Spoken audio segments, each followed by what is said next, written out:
happy holidays. Happy holidays. It's great to see so many familiar names over here in the chat. This is becoming like a regular thing. I love this. I hope we keep it up through the new year. I really do. This is a lot of fun for me. I really enjoy doing these, and I want to thank you all for showing up. Can you hear me? Is my microphone okay? Sound check, first of all. Testing. 1, 2, 3. Check. Hi, Jim. Yes, Lynn can hear me. You can hear me all the way out in the Mojave Desert. How about you, Aaron? Ian, can you hear me down under?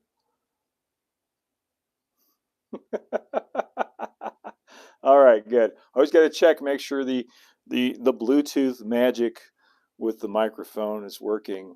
You know, you never know. It's all a mystery to me. It's magic juju. Good one. What? It's funny. So here I am at the studio, sitting in front of good old Calico Mountain back here.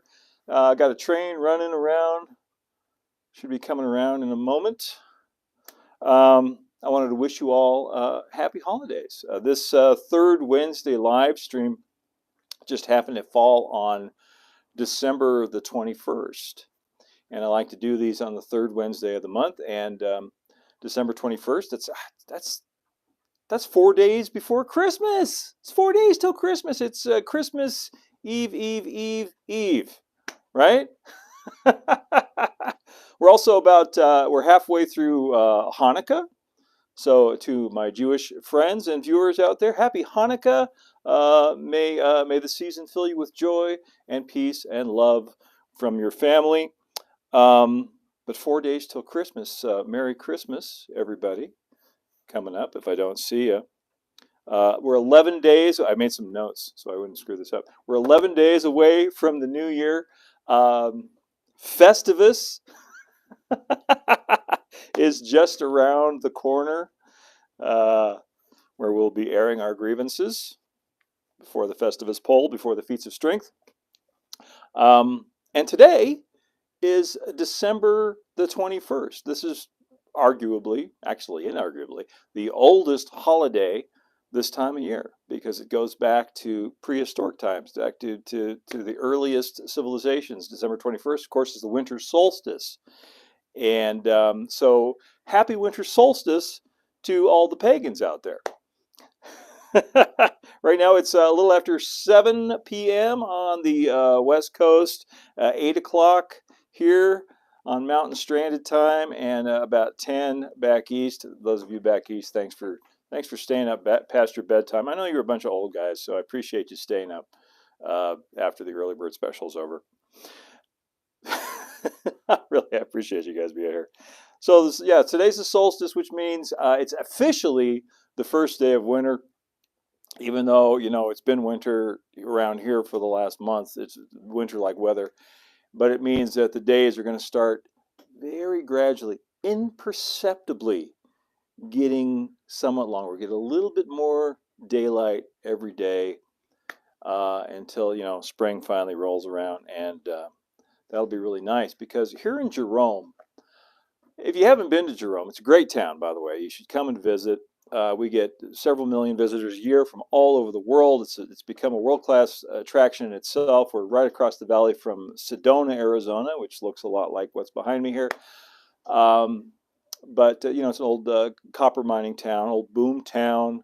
A lot of ghost stories and stuff and stuff like that around here. But the way the town is situated, it's built on the side of a mountain, basically, that we call Cleopatra Hill because it's shaped like a pyramid, even though Egyptologists out there, I know, you're telling me that Cleopatra had absolutely nothing to do with the pyramids. I know that, and you know that, but the drunken cowboys that came out here and named stuff, they didn't know that. So they called it Cleopatra Hill.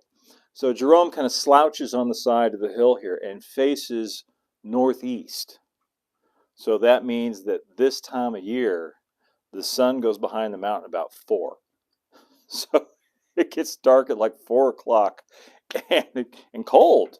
Cold for us here in the Arizona, in the desert lands. It's, it was probably about 38 degrees out there. It'll get freezing. It gets freezing every night. So there's the weather report and the calendar report and the holiday report. How's everybody's holiday going? Look over here on the comments. Greetings from Nevada. Thank you, Ryan. D.L. Hemingway. How long of a train can a Bachmann 0130 Davenport gas mechanical side rod locomotive? You get right to business with that question. How long of a train can a Davenport pull? I don't have a Davenport, so I couldn't tell you, but I imagine it's about the same as a Porter. Probably the same motor in there, similar wheelbase.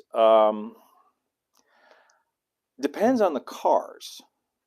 My pal Bob Kerner, who was here for the last open studio and brought, I don't know how many of those little couple ore cars. They were all different colors, orange and blue. You might have seen the photos on social media and some of the videos. And he ran, he ran like 30 of them around the layout, pulled by a Porter, and then he pulled them by a 440 too. But so it depends on the cars, depends on how much weight is in the cars, depends on what the grade is. So the answer to that question is it depends on a lot of different things. Dave Lee, man, we are as far away from Y2K as Y2K was from 1977. I remember reading that statistic somewhere, and it made me feel really old.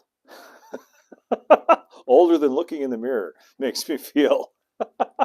Because, in my brain, and I'm sure a lot of you guys feel this way too, in my brain, the year 2000 was like, just like a couple of years ago. It was 22, almost 23 now, years ago, because the new year's coming up. 23 years ago.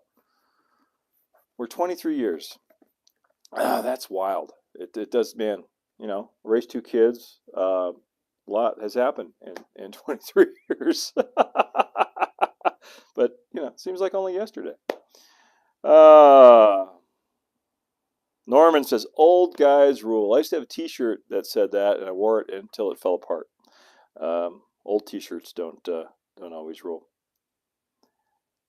Greetings from East Central Kansas. Thank you.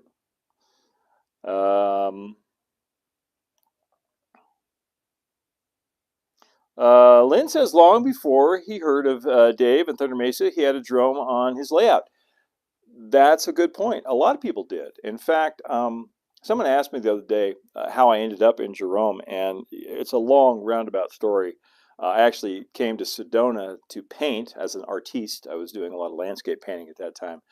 But I found that the art scene over in Jerome was a lot more real, for lack of a better word. I don't want to dump on Sedona, but yeah, it was a lot more real here, a lot more down to earth. And only after I got here did I remember Jerome. Where have I heard that before? And it was, of course, in John Olson's series of articles in Model Railroader about his Jerome and Southwestern project layout, which later came out as a book. So a lot of people picked up on Jerome from that. Some people had driven through back when it really was a ghost town and thought it was a really cool place to model, which it is. So, yeah, me too. I've always wanted to do something with Jerome. I wanted to do an N scale. Back, somehow I got a reputation for trashing N scalers. I used to be an N scaler. And back then I had a plan. I took John Olson's HO scale, Jerome and Southwestern, and I reconfigured it to fit on a door, and I called it the Jerome N Southwestern. Get it? So it was an N scale version of the Jerome Southwestern that I had every intention to build, but didn't have any money or any place to put it at that time. So that did not happen. So we did other things instead. So how's everybody's holiday season going? You guys going good? What holiday train status? Ryan says there's at least a circle of track around the tree this year. No power or locomotives yet. That's cool. Especially if you have cats or small children. Just put some track down there because they're just going to knock it off anyway. But, you 1 step at a time, right? Oh, there's Bob. Okay, now he's telling me each car is 1.25 ounces with an added half an ounce. So they're ounce and a quarter as built, right? Just the styrene kit, and then you add another half an ounce. And that's he's talking about the little couple mine cars that we ran all around the land. Nice to see you here, Bob. I'm glad you could make it tonight. Always fun seeing you. I have something for you, by the way. You probably won't get it by Christmas, but I'm gonna send some. I have a gift I'm sending your way. So be afraid. Be very afraid. Mike Heath. Hello from Kingsburg, California. Where is Kingsburg, Mike? I'm not familiar with that. I thought I knew every burg in California, but I don't know where Kingsburg is. I feel like I've asked you that before. Have I? I don't know.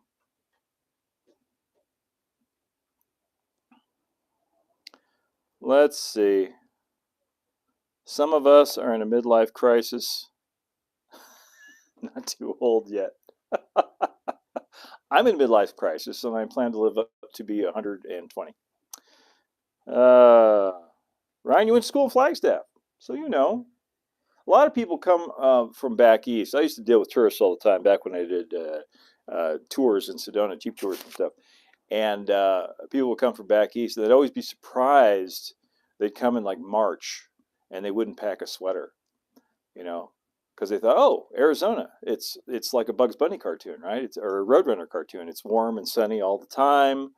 It's cactus and sand everywhere. We don't need it. So they all show up in like shorts and t-shirts, and we sold a lot of sweatshirts to those people and hats because they don't get elevation change.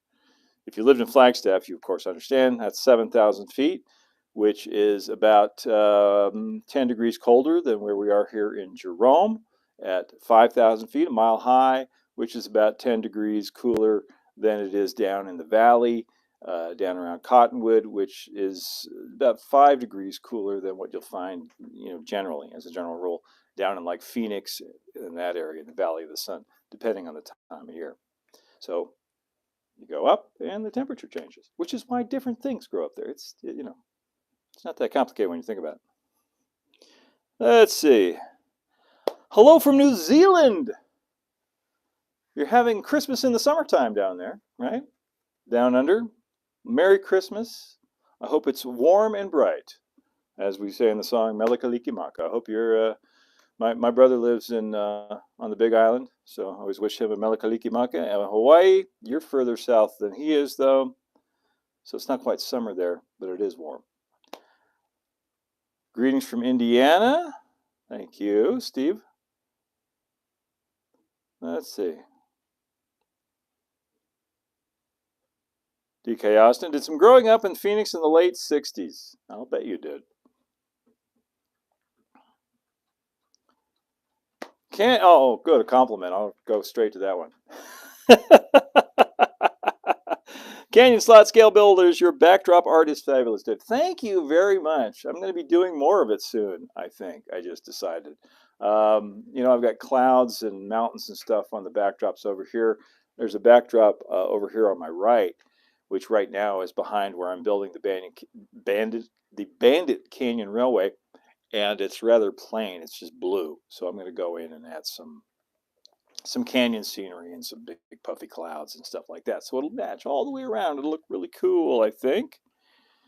So speaking of the Bandit Canyon Railway, that is my latest harebrained scheme, my latest project. If you've had a chance, let's see. The first video is out to the general public. The second video is out right now to folks on Patreon and YouTube Rail Pass members.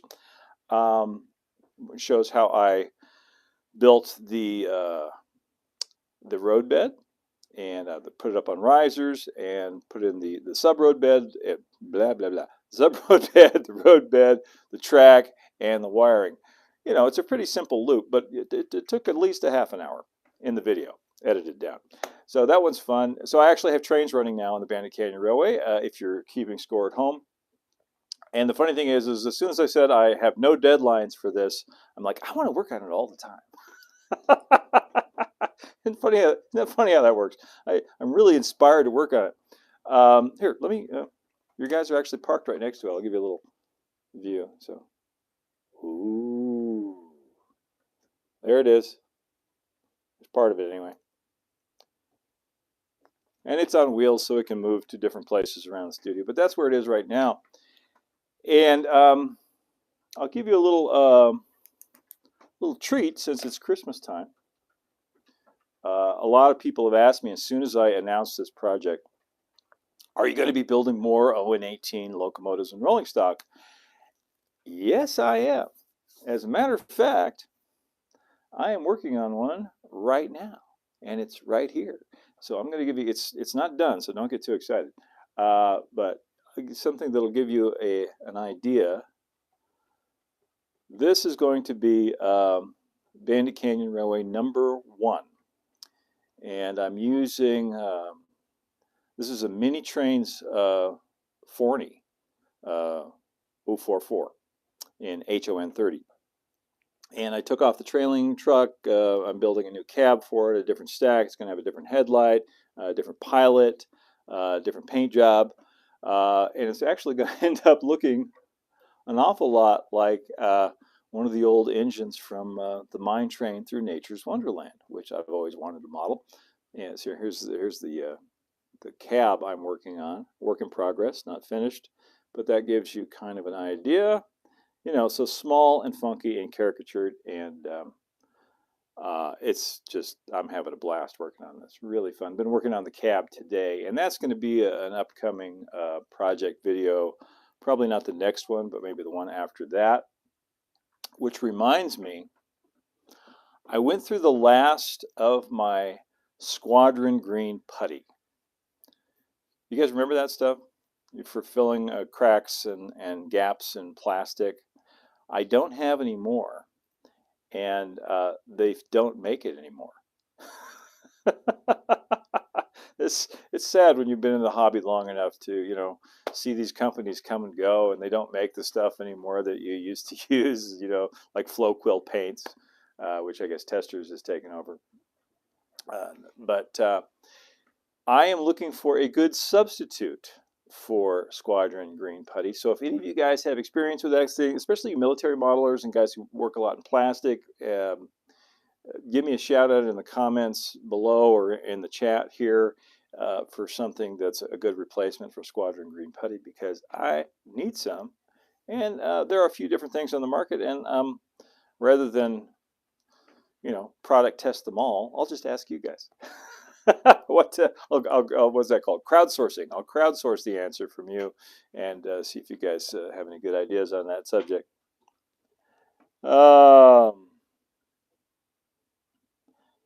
Donald Raver, just have the tree up with your cat this year. Your cat is in the tree, or you only have the tree up and you don't have a train because of the cat. I get it. I'm following along now. Let's see. Lynn, back to Jerome. Lynn says, back in 2008, you drove through Jerome, and that where you got the idea for the mountain and scale buildings in it on your HLF. Yeah, I've seen that. That's a really effective illusion to have that forced perspective, because that's the way Jerome looks. I mean, it's just, you know, sitting up there on the mountainside like that. That's awesome. Let's see. Hello from Berlin, Connecticut, RMK 8410. Hello. Let's see. Looking forward to the Bandit Canyon Railroad build. I am having a ton of fun with it. I'm having way too much fun, which brings me to another topic. When I announced this, when I said I was starting on another small portable layout, there was a bit of a kerfuffle. I just love using that word kerfuffle, and I like working it into sentences. There was a bit of a kerfuffle. In fact, some friends who will remain nameless said I might need an intervention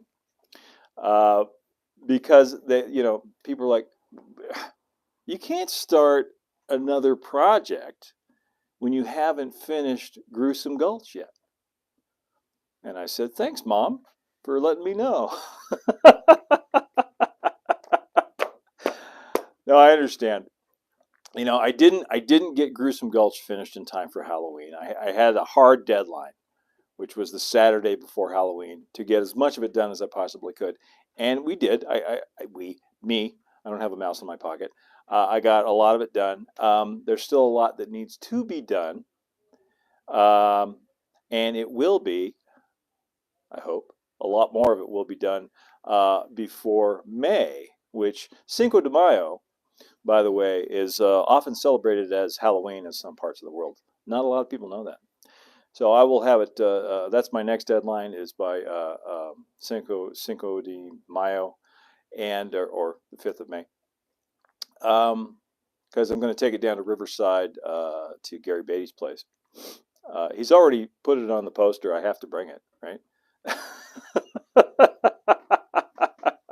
So that one's going to be down there. So I'll be working on that some more after the first of the year, and I'll probably jump back and forth between different projects. It only took me 4 months to do the whole thing that's over there. So the stuff that's left to get done, I can hopefully crank out 90% of it by then. But in the meantime, I'm having a lot of fun working on this. There was also a bit of a misunderstanding. I understand that some people were under the impression that I was going to do a live stream unveiling of the Gruesome Gulch on Halloween. And if you had that impression, I apologize. What happened was a lot of people asked for that. And I never committed to it because I decided that there's just one of me, and it would be one electronic device too many. Just doing all I can do right now is run this train and run this live stream. That's it. Trying to host guests because it was a live event. People were coming to the studio. It was an open studio. To be able to talk to them, to do a live stream, to run the trains and put on the show that we like to do here, it just would have been too much. So I never committed to doing the live stream, but some people thought I did because they said we were having, an event. But that was the in-person event at the studio, the open studio, on the 30th of October, and it was a lot of fun. I hope everybody forgives me for jumping into a new project while Gruesome Gulch is not yet finished. I am allowed to work on more than one thing at a time.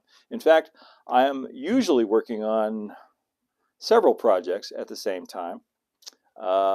Some you will find out about, and some will never see the light of day because they just didn't go anywhere, or I lost interest and threw them away, or whatever. Sometimes it's just an experiment.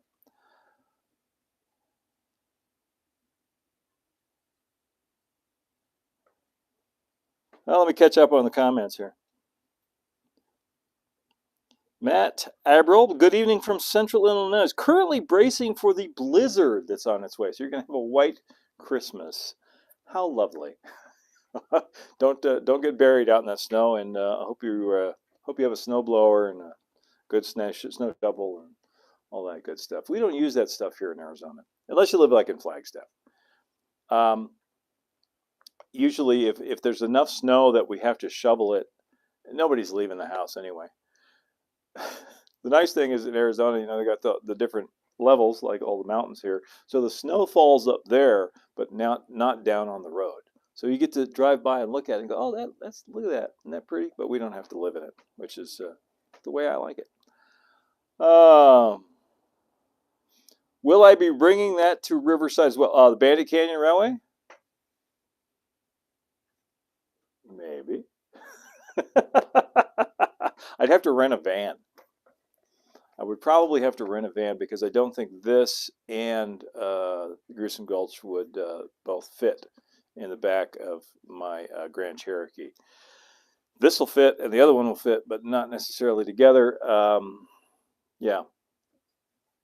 Depends on how much I get. I'm not going to commit to that. I'm going on record right now. I'm not committing to bringing Bandit Canyon to Riverside. Not this year, anyway. It could happen if I feel like there's enough of it done, but I'm not going to give myself that deadline. I'm not going to put that kind of pressure on myself. It's a hobby. Model railroading is fun, right? At least it's supposed to be. You're at 180 feet. It's supposed to get down in the teens in the morning. I don't envy you. Norman Rowe, oh man, that's nice. What's that? The 040? Yeah, I'm having some fun with that. Thank you. Let's see. Railroad Guy 100. Good evening from Oregon. Big chill currently in the area.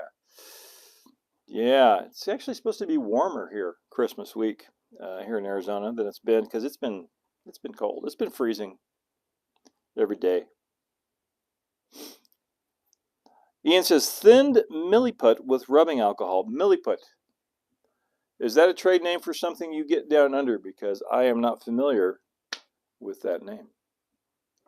Are you talking for a replacement for Squadron Green? My personal experience is that um, acrylic-based putties like that don't really bond to the plastic. They just sit on top. And a lot of times when you go to sand it, instead of being able to sand it like it's part of the plastic, it just flakes off.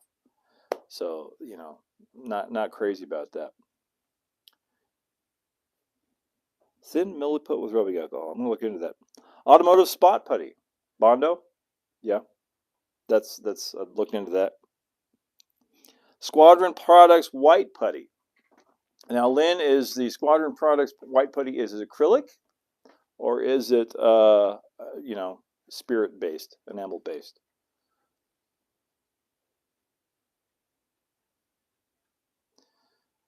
Tim Clock wants to know, Typhoon Lagoon friends, will the gathering of all the wonderful small layouts in Riverside be open to guests, visitors? I'd love to be there if allowed. Contact Gary Beatty of the Porto Baracho Railway. He is our host, and he wants lots of people to come, but define lots of people.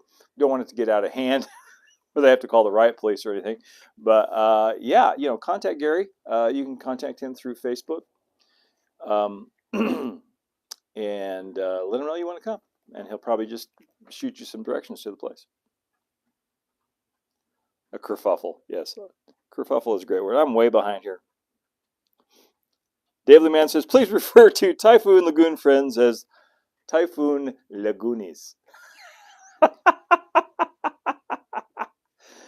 Robert, you need to have t-shirts made. That's great. Yeah, contact Gary. Railroad Guy 100. I have the tree up and got a raised platform for the Christmas train, this time using a different engine than I usually do. Your O gauge. Okay. Oh, I do a go. Oh, you do an O gauge layout at your mom's house. Nice. Let's see. John Clark. The beauty of this hobby is that we can do whatever we want to, whenever we want to do it. I always have a few projects going at the same time. Yeah, that's kind of what a hobby is. I mean, I understand that, this started as a hobby for me, and it's become sort of a side hustle, which is becoming more of a main hustle, which is fine. I love it. So people expect me to, it's not that I'm just working down in my basement, not telling anybody what I'm doing. That's always the danger of announcing a project.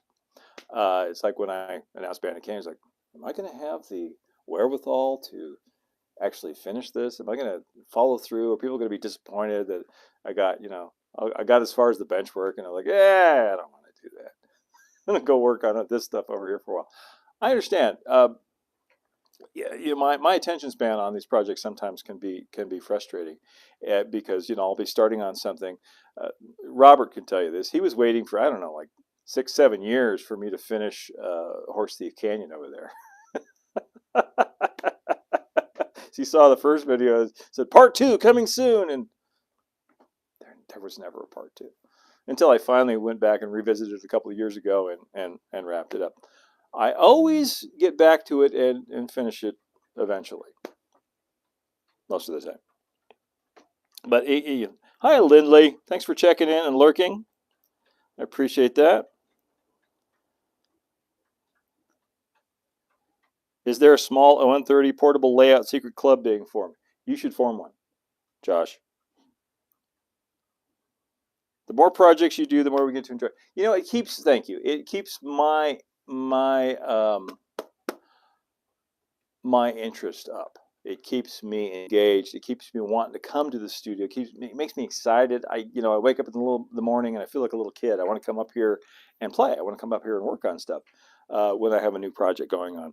So new projects always inspire me to want to do stuff. And then then after a while, I take a look at old projects and go, oh, well, that would be fun again too.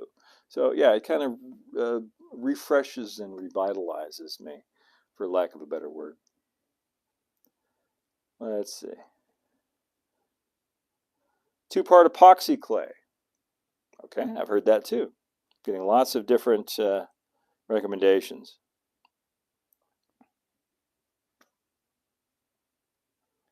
It says it contains toluene. Toluene? That sounds dangerous. That's probably good. It's got an ingredient you can't pronounce, it's probably good stuff. It's probably it's probably the one that you want to use. Uh, Robert says, "I'm the one that designs T-shirts. Do you want to get some? What was the phrase? The Typhoon Lagoonies? Never say die, Typhoon Lagoonies.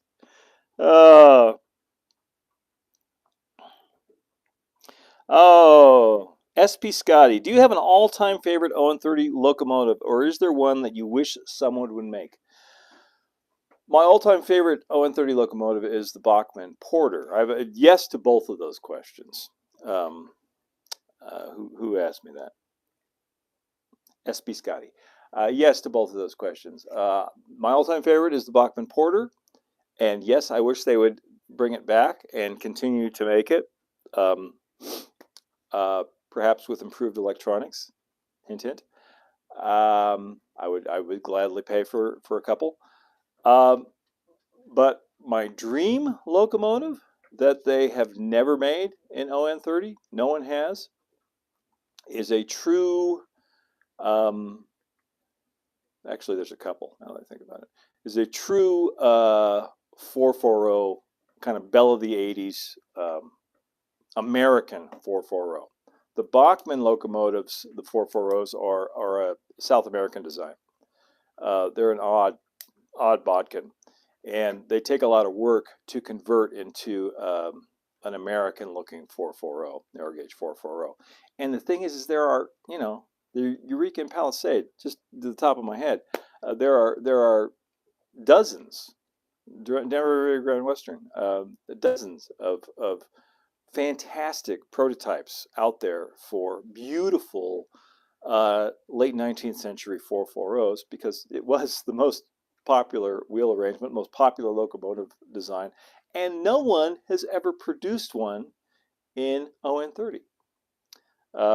There's some brass models made in ON3 that you can convert, but there's always, like, as far as ready to run,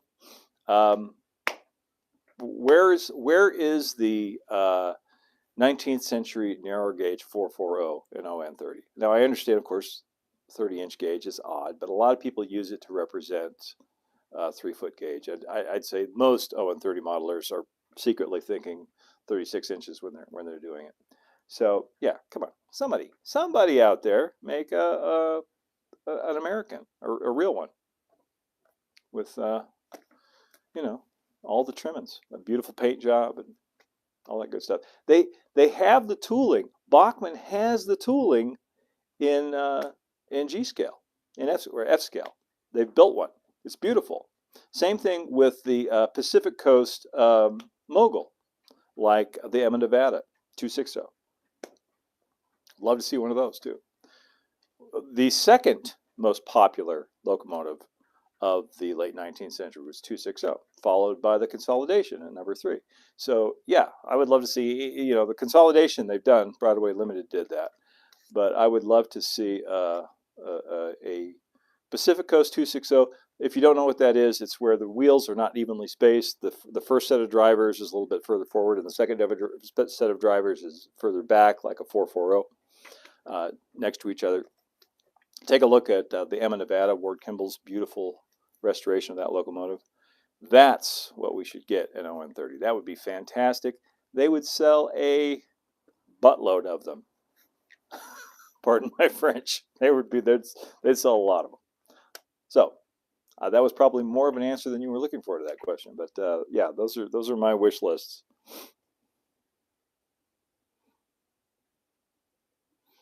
You have an ON30 Baldwin 88C44. Yeah, the Eureka. It won't take much to convert it to ON30. Yeah, but you got to convert it. No one has done one out of the box. No one has done a ready to run one yet. Human City Junction. Oops, I said hello and then I get distracted by work emails. Try to pay attention, man. That's okay. It happens to me all the time. Squirrel. I get very ON3 bald. Yeah, that's what I thought you meant. Make your own putty with scrap styrene and thin cement. That sounds like a lot of work. That could work though.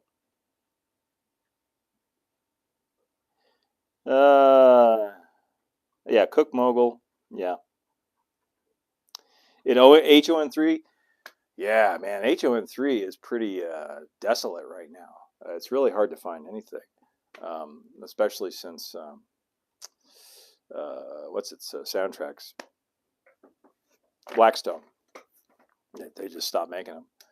But everything they had was Denver and Rio Grande. There was no Pacific Coast stuff. Yeah, Cook Mogul in HON3. Brass is probably the only way you're going to find that.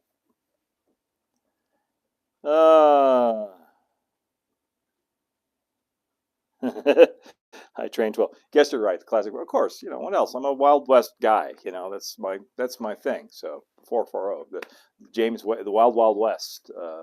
Yeah, that's what I want. Ian says a Fowler inside frame tank engine or a Krauss 060 or 040. Yes, those would be nice also. Yeah, there's a lot of used stuff on eBay. I'm sorry if I missed any comments. They're coming fast. Jeff Sykes, hello from Michigan. Hello out there in Michigan. Stay warm, stay dry, all that stuff. So let's see. The Gruesome Gulch Railroad will return. I mentioned that. An interesting bit of news, personal news and business news. People on my Patreon have already heard about this, but I wanted to let everybody know this is the first kind of public announcement I've made that the company that I'm in with Jake Johnson, Crescent Creek Models, that made the Waltz Barn kits and other fine kits, some of which are still available on the Thunder Mesa Studio website, some of which I'm sure you guys have purchased and put together. Thank you very much.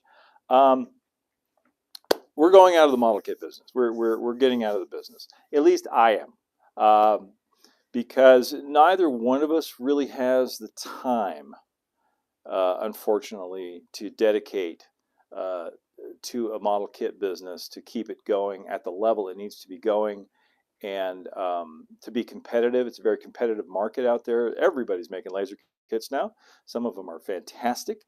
So it's a very difficult. Yeah, no, I'm sorry. I told you this already. Crescent Creek Models is after the first of the year. This is our fiscal year ends on December 31st, and that will be it. And so we just recently sold out of the last of the HO scale Waltz Barn kits, which was fitting because we basically created the company 4 years ago to do the O scale Waltz Barns.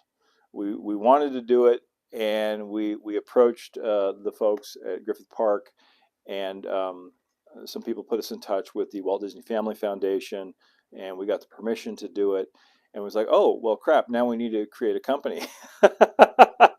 We have to have a business entity in order to do this. So we created Crescent Creek Models to produce the O-scale Waltz Barn kits. And, we sold all of those, which was great. And people seemed to like them a lot. And so we followed up with several other kits. And finally, the HO scale Waltz Barn.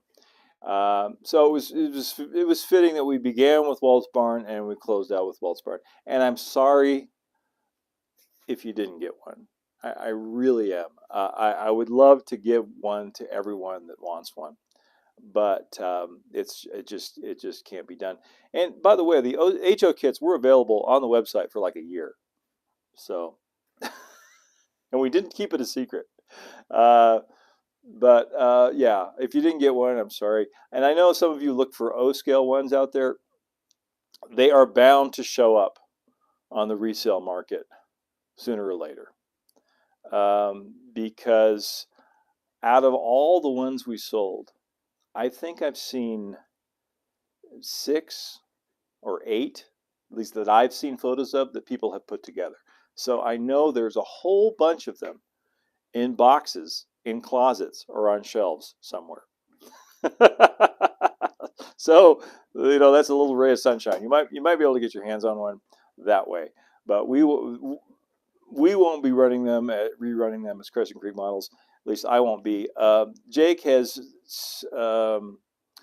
indicated some interest in continuing to do some stuff with that name, possibly some kits.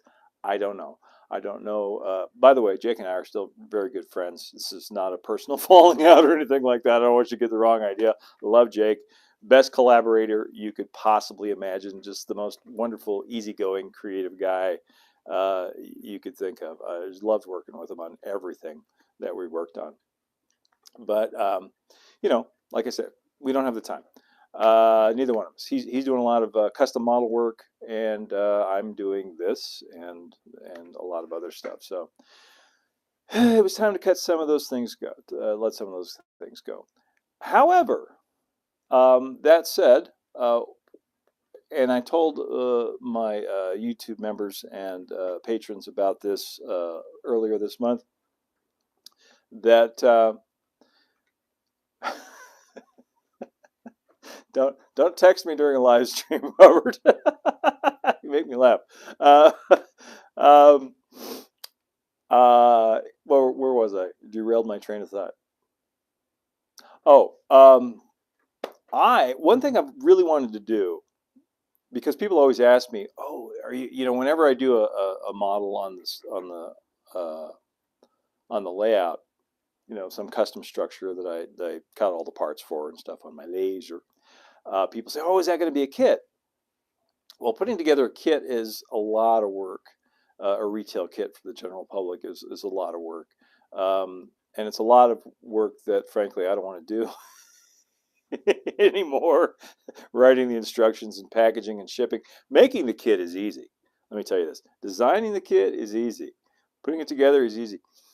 The fulfillment, Jason Jensen, if you're out there watching, love you, man. The fulfillment of the orders is the hard part. That's the hardest part of the business, and that's what nobody tells you when you go into these things. The packaging, the shipping, all that stuff. It is a time-eating monster. It'll take all your time to do that. Anyway, where I was going with that is that I still want to be able to offer little parts and things to people. So if I do a build, if I do a structure that people like or something, I want to be able to offer those parts. I've decided that I'm only going to offer them to my patrons and members of the Thunder Mesa YouTube channel. So, and that's just to keep it under control. It's not an exclusivity thing necessarily. It's just like to make it manageable for me, more than anything else, to make it manageable for me. And as a result, it's a perk for becoming a member if you've been thinking about it and would like to see some of the goodies we got coming your way. Like, for example, pretty sure this cab is going to be a little bag of parts. I won't call them kits. It's a bag of parts because, that's what you get. You get a bag of parts, goes out in the mail. And if you want to know how to put together, watch the video. So that's going to be a little perk. I'm also offering discounts now to patrons at different levels. You get different discounts on the merchandise over on the Thunder Mesa Studio website. At least the stuff that's not free. There's no discount on the free stuff. So anyway, enough shameless commerce. What would Christmas be without naked capitalism and shameless commerce? Right? So yeah, Crescent Creek Models will be ending its run at the end, and we're going out. We're still friends. We didn't go bankrupt, and we don't owe anybody any money. Nobody's suing us. I hope nobody's mad at us. So trying to go out on a high note. Oh, let me go back and see where we're going here. We're still an ongoing discussion on replacements for Squadron Green Putty. I'm going to go back and look at all of this later and take notes. Let's see. Microbyte, hello from Orlando. Greetings. It's late out there. Late for me. Mike Heath, you have to get the Bandit Canyon finished before your t-shirt wears out. Yeah, there are Bandit Canyon Railway t-shirts that have been available on my Spreadshirt shop. You can click that through my or actually here on YouTube. They've been available for a lot longer than the railroad has existed, because I created the logo a long time ago, and I was really excited about, oh, this would be cool. And we made t-shirts, and there's stickers. And so if your t-shirt wears out, I'll send you a sticker.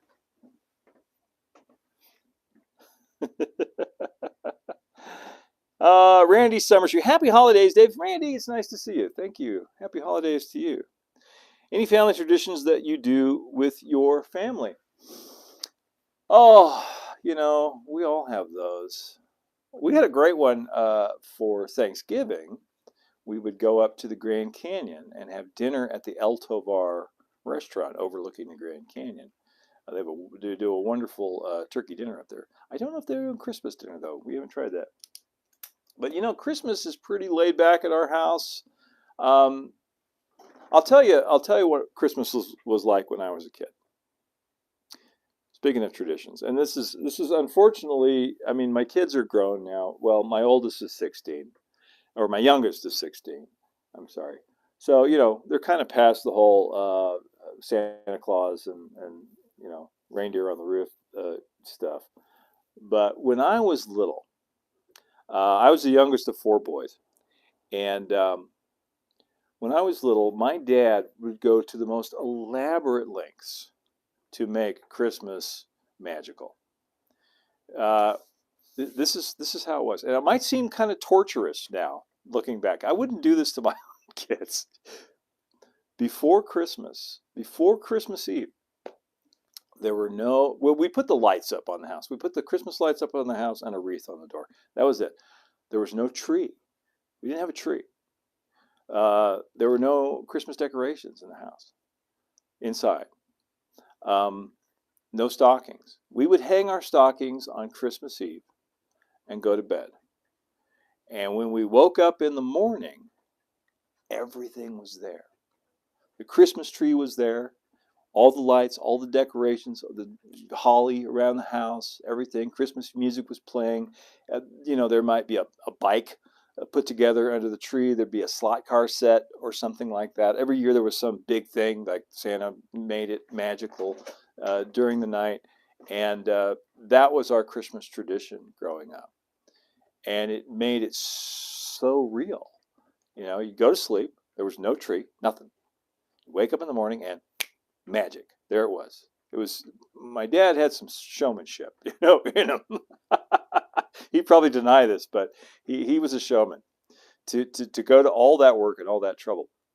And what I learned, of course, in later years, talking to my brothers, as each of them aged out of it, they got, 12, 13, 14, they didn't believe in Santa anymore.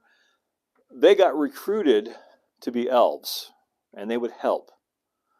So, my older brothers, as they aged out, would help and bring all that together. What my dad would do is he would buy a tree, and this was a real tree too, not a fake tree. He would buy a tree and hide it in the neighbor's garage. Right? And then go over there Christmas Eve, bring it in, put it up, put all the lights and decorations on it. So we're talking, he's staying up till 3, 4 o'clock in the morning, and I could never figure out why he was always so dead tired on Christmas morning.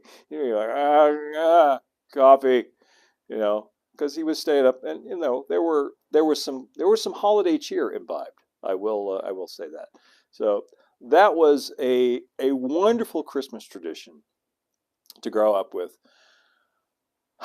But I didn't want to do that to my kids. I like having the tree up in the house, and we put it up. We don't put it up as early as some people. I've seen some people put it up before Thanksgiving. No, no. Christmas season at our house doesn't start until after Thanksgiving, that weekend or the weekend after that. Then we'll put some lights up. We'll put a tree up. And I like having it up for a few weeks and enjoying it in the house. It just makes it cheery. It smells nice. So Christmas Eve we'll gather around. We'll put on some Bing Crosby, some Frank Sinatra, some great old Christmas tunes, and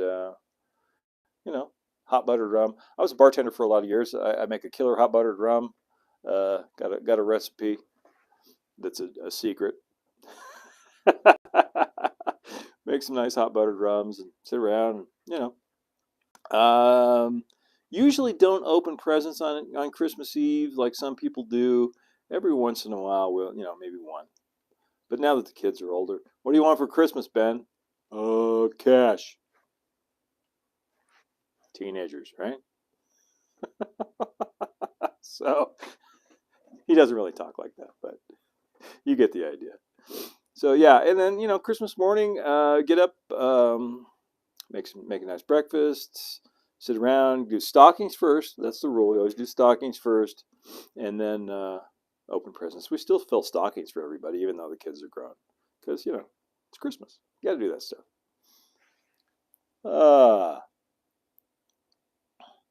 Cumberland Shops has a new shell for the 440 that looks 1880s. Yeah, I have one, and one of these days I'm going to get around to painting it and putting it on.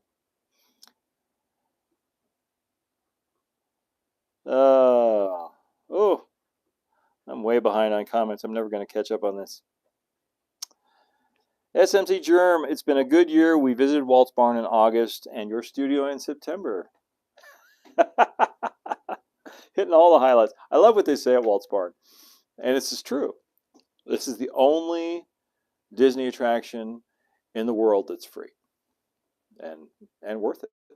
No, it's great. It's fantastic. I love Walt's Barn. Bob says, the look on my face was worth it. As a kid, you mean? Yeah, absolutely. That magic. And that's kind of the high I've been trying to get back ever since.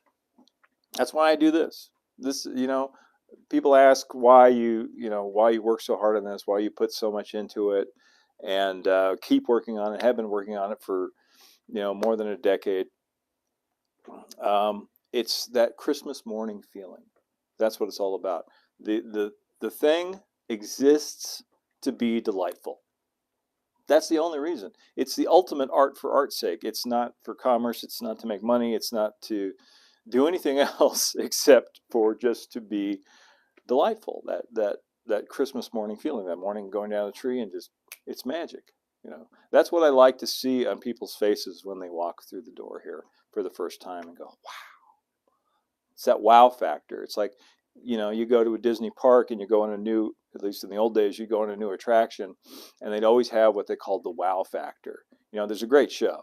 It's going to be a great show. It's going to be great scenery and great, animatronics, whatever, storytelling. But there's always a wow. There's always be a wow factor. There was something there just above and beyond, that takes it to that next level. They did it because they wanted to, because they thought it'd be cool, because they knew people would love it, not because, someone said it would make money. And that's kind of what this is all about. I do this because it's cool. People like it. And if they don't, then they're idiots. They have no taste. Oh, God. Mike Heath says, if you get a chance, check out the historical Kingsburg Depot. We are about to receive the Southern Pacific S10060 Baldwin locomotive from Fresno Roading Park. Awesome. Is it going to be restored or in need of restoration? Is it restored or in need of restoration? Ryan Gallagher, writing instructions is the worst. And that's true. It's not that it's that bad. It's that not only had to write them, I had to do all the graphic design and layout too. And which has been my profession for many, many years. So, yeah, it's not the writing that's that bad. It's the putting it all together. And I set the bar so high with the Waltz Barn instructions. The ones for the O scale kit were just it's like a collector's piece, and so it's beautiful. It's like a little magazine, full color. We pulled out all the stops because it was Waltz Barn. Come on, how often are we going to do this? That's the wow factor we're talking about. So you go that extra mile, but yeah, but it set the bar so high. It's like, okay, the instructions on the next one have to be, you know, just as good, or at least somewhere in the ballpark. Uh, Grant, late to the party, better late than never. Grant, I'm so glad you could make it. Merry Christmas, Happy Holidays, and by the way, I just want to say, if you're one of those people that gets out of shape, bent out of shape when someone says Happy Holidays, blame Bing Crosby. Okay? Don't blame me. Blame Bing Crosby. You know why? Because the term Happy Holidays wasn't popularized until after the movie White Christmas. Was it White Christmas? No, White Christmas. The original White Christmas, the one that took place during World War II. It was a song in the movie. Happy Holidays. It's not something a lot of people said before then. They would say Merry Christmas, Happy New Year, Happy Hanukkah, whatever. But bringing them all together into one big, wonderful season that we can all enjoy together, blame Bing Crosby and Irving Berlin. Don't blame me.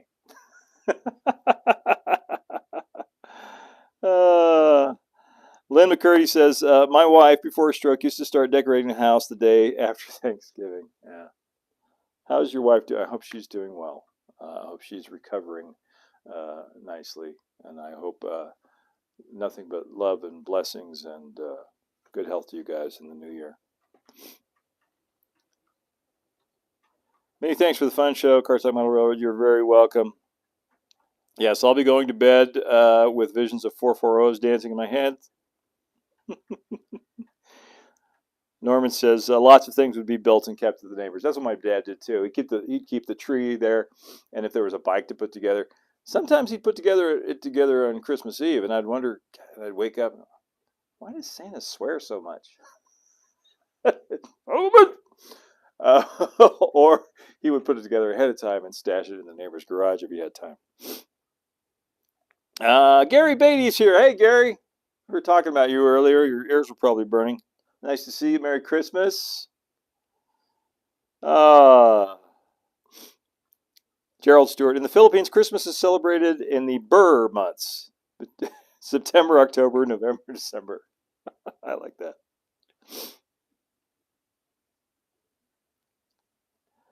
Dale Hemingway, my grandpa, John George Barch, knows Walt Disney. Knew Walt Disney would visit his uncle's farm near Portis, Kansas. Cool.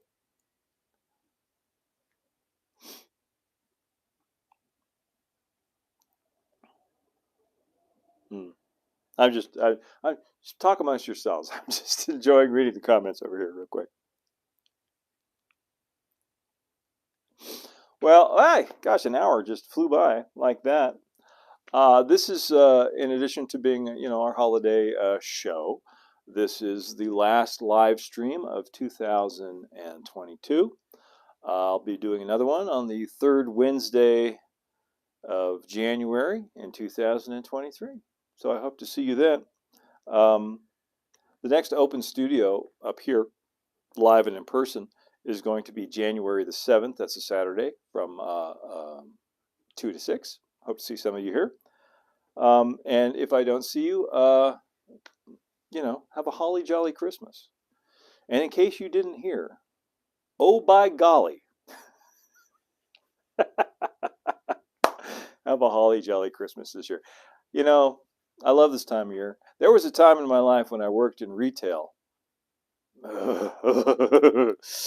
which I became a real Scrooge about Christmas. But, having kids and raising kids and all that stuff really brought it back for me. And I really enjoy it now. I'm really enjoying it right now. Loving the Christmas season. Hope you all are too. Have a happy one and a healthy one and a merry new year as well in 2023. And we'll see you then, okay? Thanks for tuning in, everybody.